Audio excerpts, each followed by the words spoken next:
Hello, ladies and gents.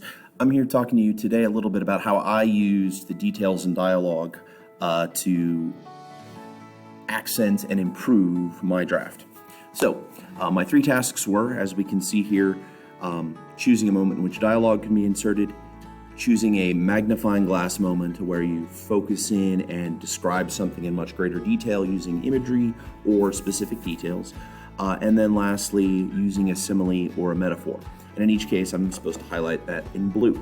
So what I did was I started with this thing where I was telling, not showing, middle school is awful, and I changed it to a comparison. This is, as we can see, a metaphor. Middle school is a crucible, is comparing middle school to a crucible without saying it's like or as, it just is.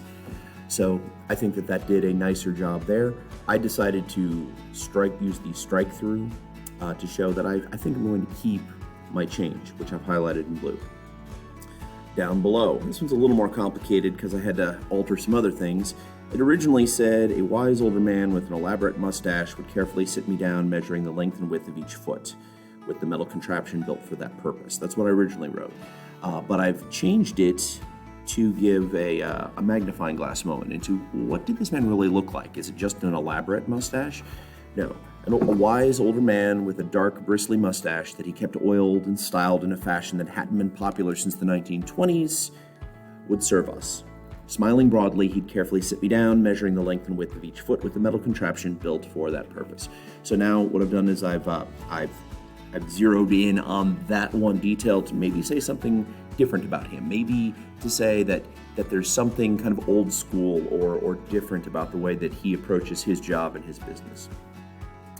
And lastly, Daniel leaned away from his locker and started making fun of the way I walked. I changed that whole thing to a bit of dialogue.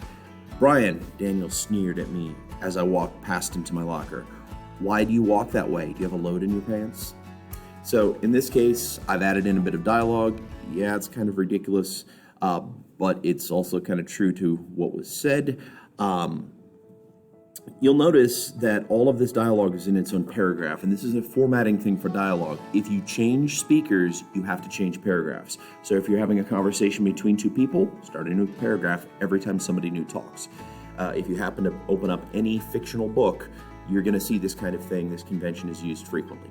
So frequent paragraph changes when you have different people speaking. But there's only one speaker here, so it's kind of okay on its own until I get to my next paragraph where I'm the speaker.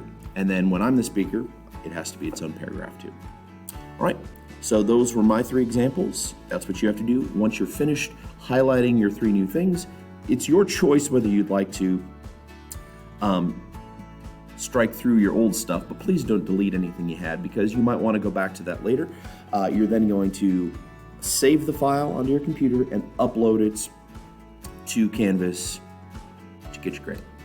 I hope that helps, and may the force be with you.